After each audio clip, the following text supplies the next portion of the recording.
L1 का बहुत एक इम्पॉर्टेंट पॉइंट है कि कोई ग्रहण ऑकल्टेशन से सन छुपेगा नहीं इस मिशन से।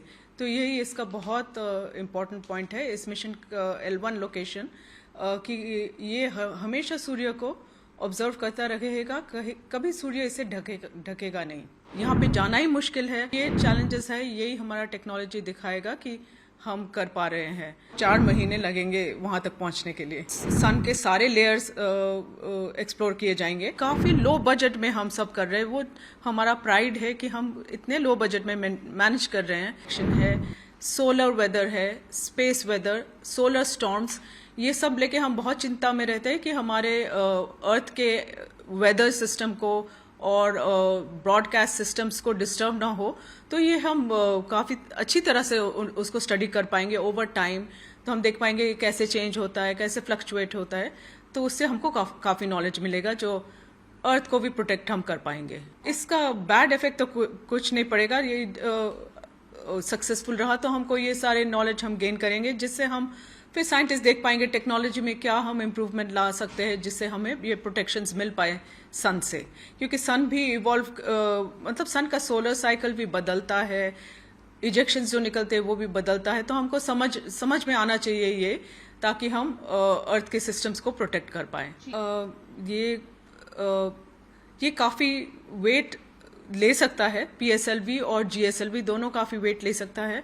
और इसरो क्या कर रहा है कि जैसे नासा जो रॉकेट भेजता है वो ही बहुत ज़्यादा पावरफुल होता है, लेकिन इसरो क्या कर रहा है कि काफ़ी लो बजट में हम सब कर रहे हैं। वो हमारा प्राइड है कि हम इतने लो बजट में मैनेज कर रहे हैं। तो इनका ये स्ट्रैटेजी है कि कितने भी दिन लगे इसके लोकेशन में पहुंचने में, है कि ये पहले तो इतना दूर जाएगा। चंद्रमा तो हमारे पास था, मार्स भी पास है। ये अब सूर्य और पृथ्वी के बीच में जाने की कोशिश करेगा। ये 1.5 मिलियन किलोमीटर दूर है लैग्रांजियन L1 पॉइंट जो है। तो ये यहाँ पे जाना ही मुश्किल है, और यहाँ पे इतना टेम्परेचर आएगा और इतना रेडिएशन आएगा कि प्रोटेक्शन कैसे होगा। तो ये चैलेंजेस है, यही हमारा टेक्नोलॉजी दिखाएगा कि हम कर पा रहे हैं। और इसमें काफ़ी सारे पे लोड्स हैं, इनको भी प्रोटेक्ट करना पड़ेगा ये रेडिएशन से। तो ये सोलर ऑब्जर्वेशन के काफ़ी सारे मिशंस गए हैं। अभी रिसेंटली पार्कर मिशन भी गया था, जो नासा का, जो काफ़ी सक्सेस रहा है। लेकिन इंडिया तो ये भी दिखाना चाहता है कि हमारे टेक्नोलॉजी में हमारा ये कैपेबिलिटी है कि हम जो ऑब्जर्वेशन मुश्किल है या जो टेक्नोलॉजी मुश्किल है, L1 पोजीशन में जाना मुश्किल है। और ये प्लानिंग भी हम दिखा रहे हैं कि हमने ये सिलेक्शन किया है लोकेशन का, जो बहुत स्ट्रेटेजिक लोकेशन है। तो हम ये टेक्नोलॉजी प्रूव करना चाहते हैं। और ये इंडिया का पहला ही सोलर ऑब्जर्वेशन मिशन है। एस्ट्रोसैट करके एक मिशन गया था, जो एस्ट्रोनॉमिकल ऑब्जर्वेशंस काफ़ी सक्सेसफुली हमारे पास आया है। तो ये अगला मिशन आएगा जो ऑब्जर्वेशन के लिए जा रहा है। तो ये इसका ऑर्बिट जो है, या इस लोकेशन में पहुंचने का काफ़ी सारे स्टेप्स लगेंगे। पहले तो ये अर्थ से निकलकर 4-5 ऑर्बिट्स लगाएगा, जो अर्थ का ग्रेविटी इस्तेमाल करेगा। और जो एलिप्स का साइज है वो थोड़ा थोड़ा बढ़ता रहेगा, और फिर इससे जाके वो L1 की तरफ जाना शुरू करेगा। और वहाँ पे पहुँचने में 4 महीने लगेंगे। और वहाँ पे जाके भी एक स्पेशल ऑर्बिट आएगा जिसका नाम हेलो ऑर्बिट है। तो वो L1 के सेंटर करके उसके चारों ओर घूमता रहेगा। लेकिन ये जाना ही मुश्किल है, और 4 महीने लगेंगे वहाँ तक पहुँचने के लिए।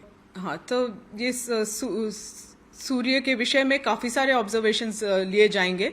एक तो सन के सारे लेयर्स एक्सप्लोर किए जाएंगे। आजकल ये इंटरेस्टिंग चीज़ें हैं जो सोलर वेदर और CME करके है, जो कोरोनल मास इजेक्शन, जो थोड़े फ्लेयर्स निकलते हैं सन के प्लाज्मा से। तो उसमें ना हमारा जो ब्रॉडकास्टिंग सिस्टम, सैटेलाइट सिस्टम्स, ये डिस्टर्ब हो सकते हैं। तो ये काफ़ी साइंटिस्ट को चिंता रहता है। तो ये नॉट ओनली हम सोलर प्रोसेसेस जान पाएंगे, उसका कोरोना, उसका फोटोस्फीयर, जो हर लेयर्स है उनके प्रोसेसेस जान पाएंगे। एडिशनली हम ये जो कोरोनल मास इजेक्शन है, सोलर वेदर है, स्पेस वेदर, सोलर स्टॉर्म्स, ये सब लेके हम बहुत चिंता में रहते हैं कि हमारे अर्थ के वेदर सिस्टम को और ब्रॉडकास्ट सिस्टम्स को डिस्टर्ब ना हो। तो ये हम काफ़ी अच्छी तरह से उसको स्टडी कर पाएंगे ओवर टाइम। तो हम देख पाएंगे कि कैसे चेंज होता है, कैसे फ्लक्चुएट होता है। तो उससे हमको काफ़ी नॉलेज मिलेगा जो अर्थ को भी प्रोटेक्ट हम कर पाएंगे। इसका बैड इफेक्ट तो कुछ नहीं पड़ेगा। ये सक्सेसफुल रहा तो हमको ये सारे नॉलेज हम गेन करेंगे, जिससे हम फिर साइंटिस्ट देख पाएंगे टेक्नोलॉजी में क्या हम इम्प्रूवमेंट ला सकते हैं, जिससे हमें ये प्रोटेक्शंस मिल पाए सन से। क्योंकि सन भी इवॉल्व मतलब सन का सोलर साइकिल भी बदलता है, इजेक्शंस जो निकलते हैं वो भी बदलता है। तो हमको समझ में आना चाहिए ये, ताकि हम अर्थ के सिस्टम्स को प्रोटेक्ट कर पाए। ये काफ़ी वेट ले सकता है, PSLV और GSLV दोनों काफ़ी वेट ले सकता है। और इसरो क्या कर रहा है कि जैसे नासा जो रॉकेट भेजता है वो ही बहुत ज़्यादा पावरफुल होता है, लेकिन इसरो क्या कर रहा है कि काफ़ी लो बजट में हम सब कर रहे हैं। वो हमारा प्राइड है कि हम इतने लो बजट में मैनेज कर रहे हैं। तो इनका ये स्ट्रैटेजी है कि कितने भी दिन लगे इसके लोकेशन में पहुंचने में, वो कुछ आ नहीं जाता, क्योंकि ऑब्जर्वेशन तभी शुरू होगा जब पहुंचेगा। तो अगर हमारा थोड़ा लो पावर भी हो, फिर अर्थ के ग्रेविटी यूज करके हम ये इस उपाय से जाते हैं कि मल्टीपल अर्थ ऑर्बिट करके फिर निकलते हैं। तो इसलिए PSLV यूज हो सकता है इतने पावरफुल मिशंस के लिए भी।